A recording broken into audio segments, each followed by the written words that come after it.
which I decided to call the Indie Horror Show. Episode 1, obviously.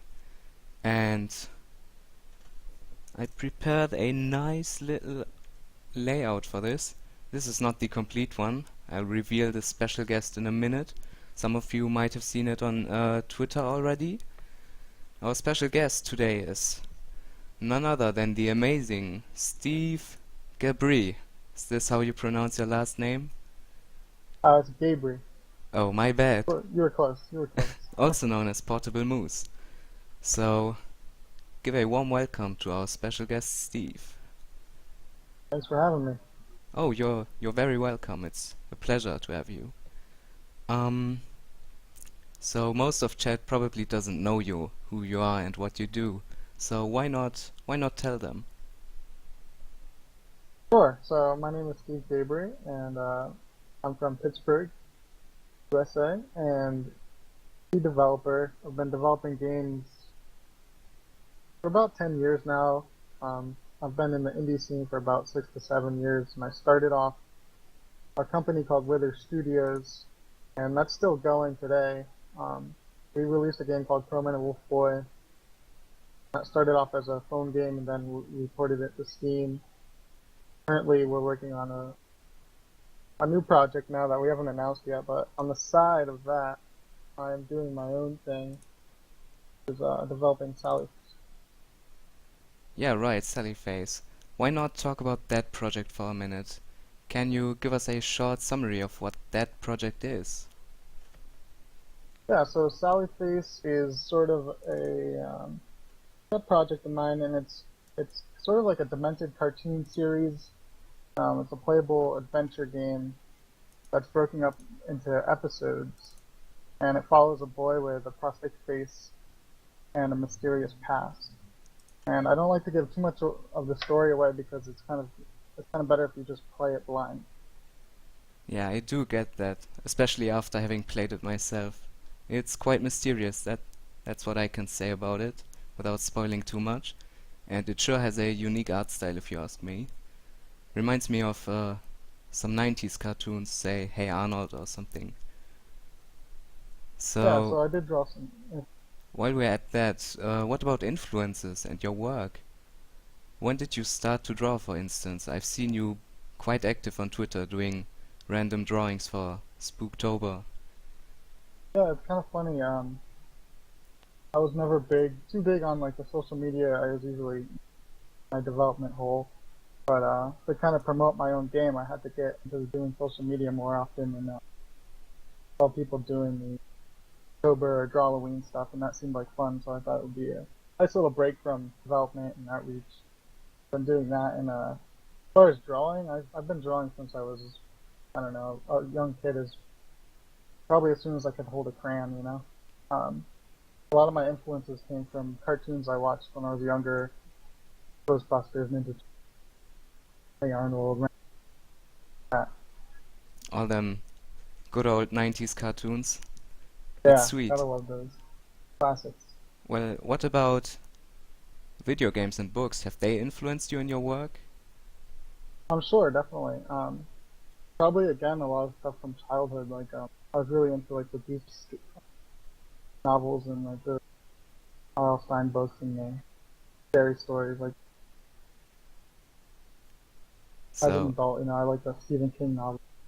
Stephen King As far as classics. yeah, as far as video games, of course I'm a huge gamer. Uh, I got my first console when I was 7. I've been playing since then. So I like a lot of Nintendo series like Mario and Zelda. I also like a lot of the Sony series like Uncharted and Last of Us. Um, what about indie games? When did you start to find indie games for yourself? So indie games,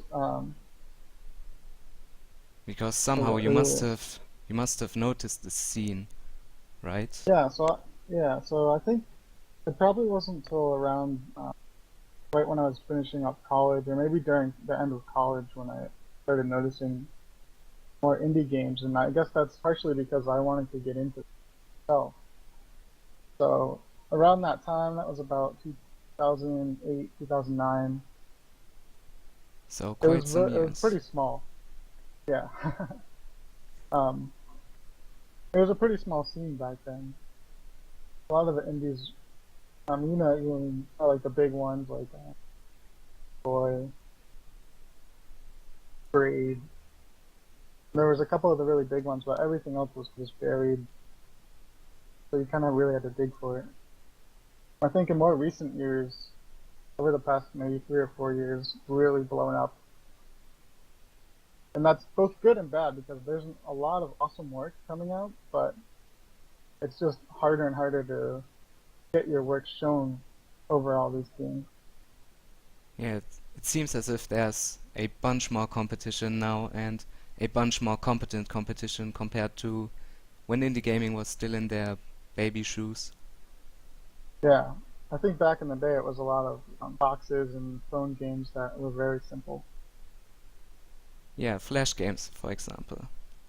Yeah, yeah, even like Newgrounds and stuff. Well, let's head to the next topic, your games and how you work. So, how do you usually work? Do things happen rather spontaneously, or is everything very structured, or is it completely different?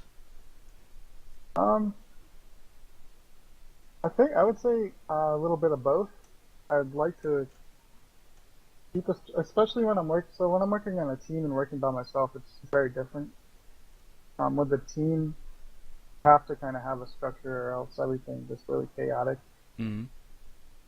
So it's very structured, and on my own, it's kind of nice because I don't just have to focus on doing this one thing. I don't want to, like, say I'm working on an art piece, get a break from that. I can go and write some music, or I can go and like design part of the game.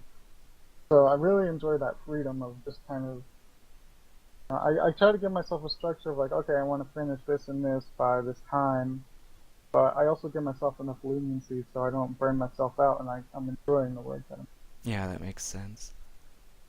So, to sum it up, it's rather structured when working in a team, while when you're doing your one-man project, it's more freedom. Yeah. It's sweet. And since we're already kind of heading towards that topic, since you've done both, can you compare making a game by yourself and doing it on a team? Where are the advantages and disadvantages of each side? So with a team, you can get. Uh, the nice thing is you can get a lot more done with a team. Obviously, there's more people, more hands on the project, um, more eyes on the project, more brains on the project. Also helps come up with different solutions to different problems. Um, but like I said, it's more structured. Not that I don't enjoy the teamwork, I really do enjoy it. If I had to say a downside, it would just be that it is more structured, and you do have to learn to work together and compromise ideas. So one benefit to working on your own is that you can kind of pour all your creativity into the project. You can do what you want. So that's the one thing I really like about working solo as opposed to. But I do enjoy both. Yeah, I've seen an interview with Toby Fox, who you might know for that one game called Undertale, perhaps. Um, he was saying something about being able to complete your vision all by yourself and you don't have to do any compromises, which is another big aspect to him at least. Can you agree with that? Yeah, for sure. It's really nice not to have to compromise and follow your vision through to the end. Sweet. Talking about your visions, let's talk Sallyface. What were you expecting regarding Sallyface's release and public reception, and how does it compare to what happened? So I think when I was designing Sally, I expected it to be very niche, very small following, if any. It was kind of just, my pet project. I really enjoyed doing it. I really wanted to do it, and I thought, this is pretty weird. I don't know how many people are really going to get into this. But after releasing, the response has just been awesome. Like people are doing fan art already. The game's only been out a month now. It seems like the all the commentary is overall very positive, and a lot of people playing it, a lot of YouTubers playing it. So it's definitely a surprise and it's a pleasant surprise. Yeah, I've seen the results on YouTube are pretty impressive for an indie game like that. Um, Yeah, it's crazy. It's slowly. It seems like it's slowly making it through YouTube. So that's pretty exciting. yeah, some big channels have done playthroughs, right? Yeah. Well, going further into Sally phase, what made you decide to go with an almost point-and-click style adventure game in a time where other genres are more prominent, like FPSs or whatever? So I would say that's probably one of the reasons why I want to do it. It's just because you see kind of a lot of the same stuff from like the AAA group of games here. It's like a lot of the same stuff over and over. A lot of sequels. Um, and I've had too many disappointments with AAA titles, to be honest. Recently, like games that I've been really excited to play, and then you get a hold of them. You know, you pay that $60 on launch day. You get a hold of it, you play it, and it's just subpar. And it's a huge disappointment. So, um, I kind of for Sally Face, I really wanted to focus on story, and I thought this was kind of the best medium to do that with, as well as kind of just making something that's not thing that's like the mass. Yeah, the disappointments I can totally agree on. It's been wild lately. Um, Again, about Sally Face. Um, so you decided to make it an episodic release. Can you explain why? Are there reasons for this? Yeah, so when I first came up with the idea for Sally Face, it was again back in college, probably I don't know 7 years ago or so now, 8 years ago. Um, it was originally thought up as a cartoon series, and I had a group of guys and they were gonna do like help me animate it and just make like a short cartoon series, and that ended up falling apart because you know everybody was in school, it was busy, it was hard to schedule time together, and then everyone was and so I had that idea on the back burner for a while, and then when I came to the idea of making my own game, um, I was kind of looking through ideas I've had in the past. I have little notes on different ideas, and I remembered Solid Face, and I really liked that idea, and I wanted to come back to it.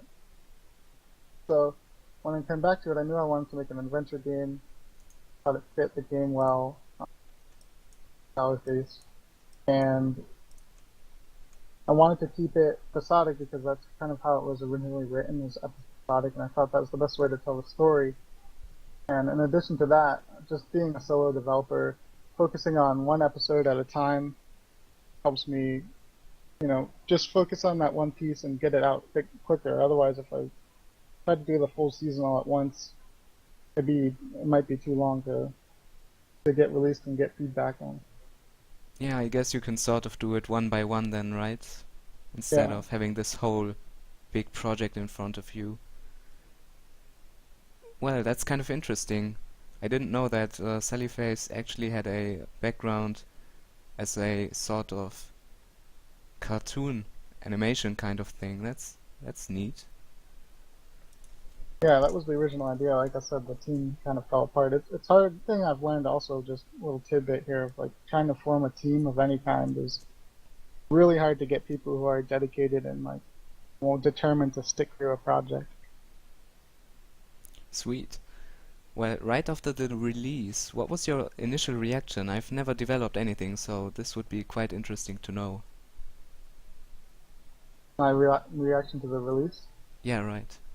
How did you um, feel? Relieved? Stressed? a little bit of both. You know, it's kind of this awesome moment where oh, I finished this game that I've been working on for a long time. It's cool now that it's out in the public, but also it's out in the public. So what are Yeah. they going to think about it? You know. So there's a little bit of stuff that comes with it, but it's also just feel really accomplished. It's a great feeling. It's like you spent so long on this thing, and your creation is now this living, breathing thing online. People are playing it and reacting to it. It's really awesome. Well, your case is also a somewhat special one, since by releasing the first part, you're still not quite done, right? Right? Yeah. I still got more work ahead of me. Exactly. It's good. It's encouraging to see that people are liking the first episode. So that I, encourages me to keep on going. I can only assume it's motivating. Sure. Um, well, let's finish off with Sallyface and talk about gaming in general. Um, well, first of all, what would be your favorite game of all time, if you can mention one? If you can't, just give us a couple that you really One enjoyed. favorite all-time game. Yep, it's a Hard to tough narrow one. down. Hard to narrow down one. You know, I think I always kind of go back to Ocarina of Time as the starting point for me of realizing that, well, games could be like really cool this world that you explore, this story, like really like a piece of art. I think that was kind of when I played that game for the first time when I was little, it kind of made me have that realization. Hell yeah, Ocarina So, of Time was lit. so that's definitely, it still sits up there on top of one of my favorite games. So, yeah, Favorite I'll go with dungeon? that. While we're at it, favorite dungeon in OOT? If you remember all of them? I've played it probably 6 or 7 times, so I should remember all. Um, favorite dungeon. I know I always got annoyed with the forest dungeon because it's so damn hard to navigate. The adult one or the child one? The adult one. That's my favorite one! Is it? Yes! I it came to my mind because I like the creativity of it. I just remember being frustrated by trying to figure out where to go. I don't know, to me it's special because of that one room that Twisted room. swirls while you go through it. Yeah, This is the one room I will always remember.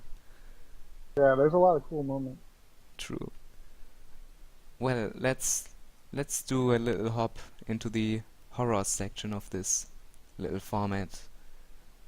Talking about horror, what makes horror in your opinion? What are the most important aspects to create a horror scenario to you?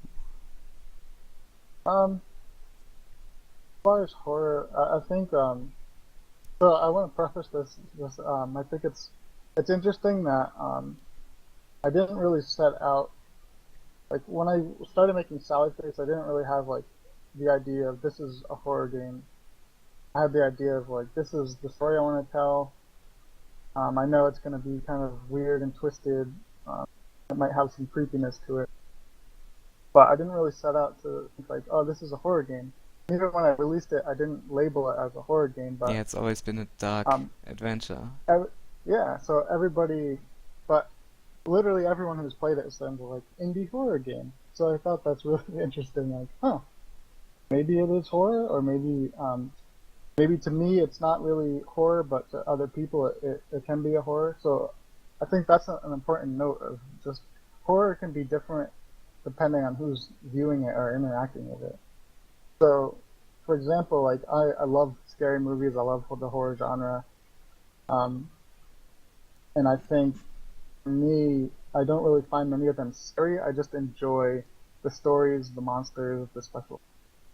So I Um, guess it's very personalized. It's up to the people, huh? yeah, it's a weird thing, and I'll make a note that the game I am working on with the team project is a horror game, and You are in chat, it's right? what's that? In the Twitch chat. You are there, right? Because feel free to Yeah. post any links you want We while didn't you're talking. announce it. We didn't announce that other game yet, so there's no links to that yet. Ah, alright, sorry. But no, that's okay. Yeah. So just one thing I've learned while working on that project is that yeah, horror is very personalized, and it's a lot different to to build a horror experience than it is to build a normal game, because you think about it differently. It's not the same, rules don't apply. So what makes good horror is a hard question to answer, because I think horror is different depending on who's viewing it. But I think there are a lot of elements that are kind of the same, and it's keeping it mysterious, sort of playing off the unknown. If you give too much away, then it becomes less scary. If you show the monster too much, it's not as scary. Mm. Give too much of the story away, it's not as. So I think that is a huge aspect. Also, for video games, if you make the player too powerful, then they feel comfortable just mowing down monsters, and it becomes more of an action and not a horror game, in my opinion. Yeah, I can see that. I mean, have you ever played Dead Rising by any chance? I've played a little bit of the first one, Yeah, I think but it's that's a good example for making the player so powerful that it's less of a scary game but more of a just fun little game. yeah, and that is the thing. Like, they're still fun to play, and I do enjoy like the darker themes, like Resident Evil, for example. Like, the first couple are more horror based, and the newer ones are more action based. True. Well, we have already spent about 20 minutes, so let's do some more quick questions. Do you have any general small tips for aspiring indie devs? Something maybe trivial, whatever it is, just name it. Sure, I'd say, if it's something you really want to do, go for it. Build off your strengths. If you're good at drawing, focus on that. If you're good at programming, focus on that. If you're not good at either, get good at one of them, or don't build games. Because I get a lot of people saying, like, "Oh, I want to make games," and I say, "Oh, great. What do you program? No. Draw? No." Well, that's huge components of building a game. So you can't just jump on and be, the idea man. There is no job like that. Even game designers in the design role still do, artwork. Especially in indies, you're going to be wearing a lot of hats. So my advice is, if you're good at one of those, awesome. Focus on that. Build your skills. If you're not good, just learn one. That's all it takes is business.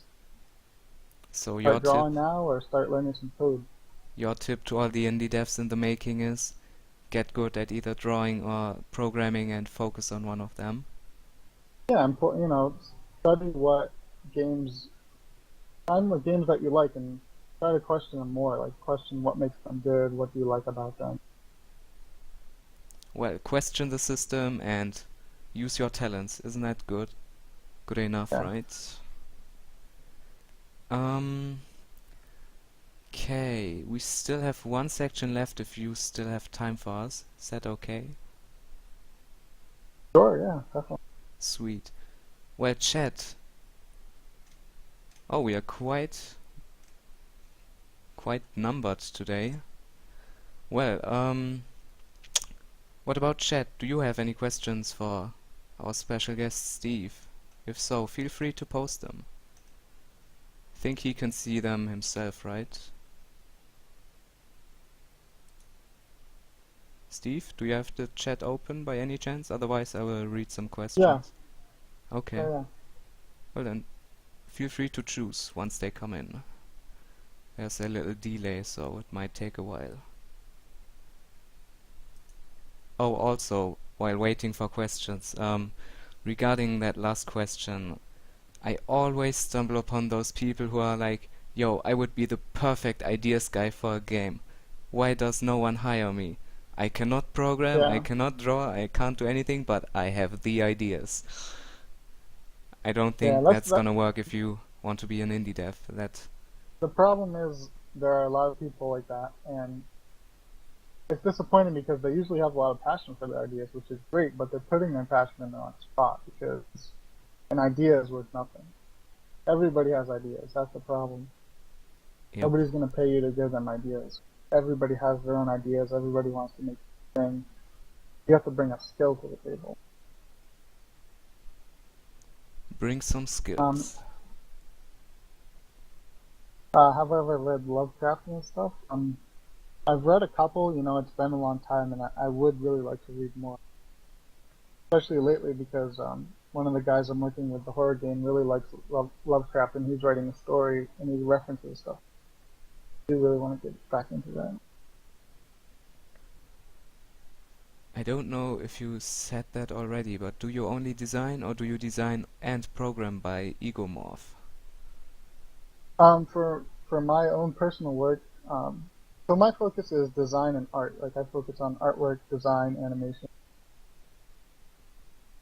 That's what I do in the team aspect.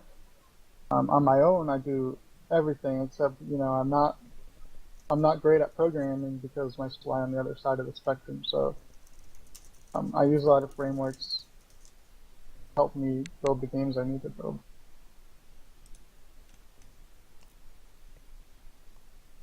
Okay, any more questions?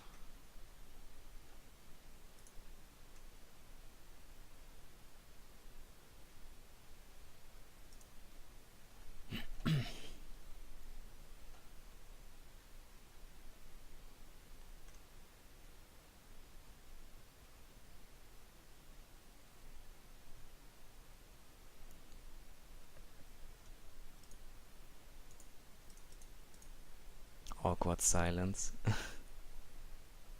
Steve, are you into anime? If so, any favorites? I do like anime. I don't as since I've been doing the college thing and then the indie thing. I have a hard time getting into shows in general, TV in general, games in general, even though I love all of those things. Um, as far as anime, I like FLCO, Fooly Cooly, um, like Vampire Hunter D. As far as shows, I haven't gotten into too many. There's a lot of, people suggest like Death Note and Full Metal to me all the time. So those I might get into those. There you have it. Fooly Cooly, I think Hermelin is gonna enjoy that answer. I know him personally and I know he loves that series. Oh, it's great. Watched it a few times. Um, Next question. What frameworks do you use?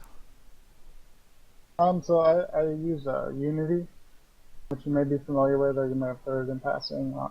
The game engine, really popular for indies because it just has a lot of great tools.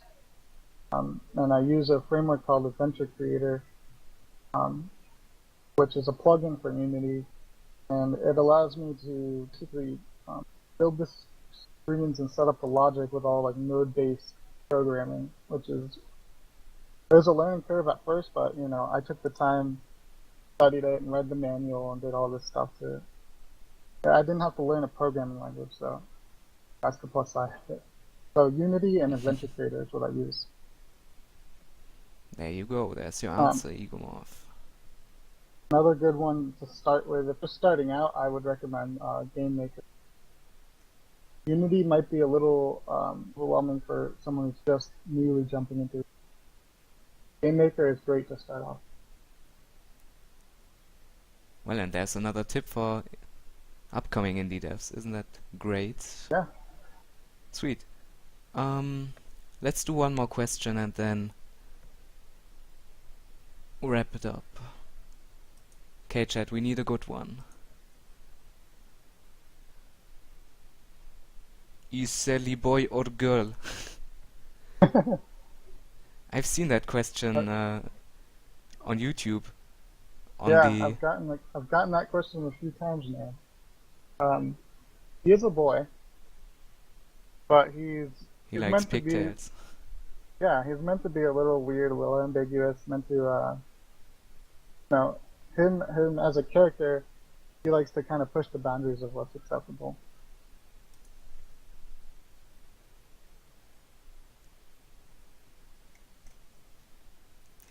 Okay, I guess we can Depends. use cat or dogs as our last question. Why not? Well, Sure.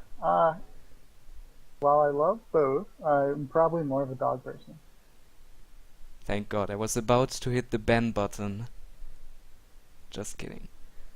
So, dogs over cats. Sweet. That would wrap up the question section, and let's head over to the shameless, shameless plugging of yourself. Where can Sure. we... Oops, what were you saying? Oh, Oh go yeah. ahead. What are your upcoming projects, and when can we expect to hear more about Sallyface, episode 2, for instance? Maybe the team project too, if you can give us a little... Uh, yeah, the team project, I can't give too much info now just because we're pretty early on. We're building the prototype right now, so I don't know when we'll talk about it. It could be a couple weeks to a couple months. For my own stuff, Sallyface, I'm going at it, still working on episode 2 right now. I will be talking about it more on the Indiegogo page and updates. And as far as when you'll see a substantial amount from episode 2, it'll probably be at least a few weeks on, because running the Indiegogo page, loading it takes a lot of time.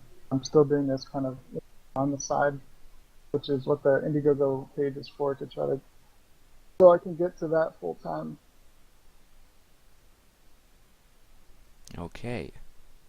Would you like to give any shout-outs? I'll shout out to my team, Wither Studios. Those guys are awesome. We've been through a lot together. We went to PAX East a few times, got an indie showcase there.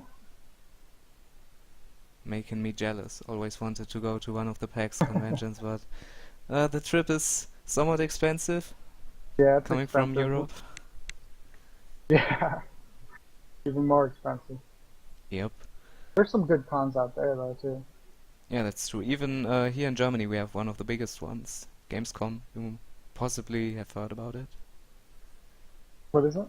Gamescom in Oh, Cologne. Gamescom. Yeah, Pretty big one. yeah. Love to go to that. Well, where can we find you on social media? Feel free to post links, or I have some prepared for you. I'll just drop them Sure. off. Cool. You're more prepared than I am. Here's You can the follow me at Indiegogo. Indiegogo. There's the Indiegogo. You can find me on Twitter or Facebook at Portable Moose. There's the Thunderclap for Sallyface, which is a... Well, I've never heard of Thunderclap before. You might as well explain what it is to me and to the Yeah. audience. Yeah, so it's a cool site I found. I basically found it through another indie game. You can go there, click on the link, and all you do is log in through your Facebook or Twitter, whatever your social media type is. And then it basically signs you up to put out a tweet that's scheduled or a post that's scheduled. And it's a mass posting, so you set a date, and then people can sign up, and then however many people you get signed up on that date will post the thing automatically. Oh, so it's almost like a scheduler with a... A group. like statistics? Sort of, yeah. Yeah, I thought it was pretty neat. Doesn't cost anything, so Might if as anyone well wants do it. to click on it. Well, that's awesome. If there is nothing more you would like to say, is there? Covered a lot here. Yeah, try Sallyface. It's free right now. It'll be free during the Indiegogo campaign, so check out episode 1 and let me know what you think. Sweet. Well, thank you so much for joining me today, Steve. It was amazing. Thank you for having me. Oh, My you're pleasure. so welcome. It's great to be able to talk to devs on my little stream. And maybe we'll both get some followers out of it. Well, same goes to you, right? I hope I'll get some players out of this for your game. Yeah, for sure. Well, this wraps up today's Spooktober Day. I know it's quite short, but I did announce it's gonna be quite short. Um, Thank you again, Steve, and see you guys on Monday, I guess. I'll take off this weekend. Bye bye.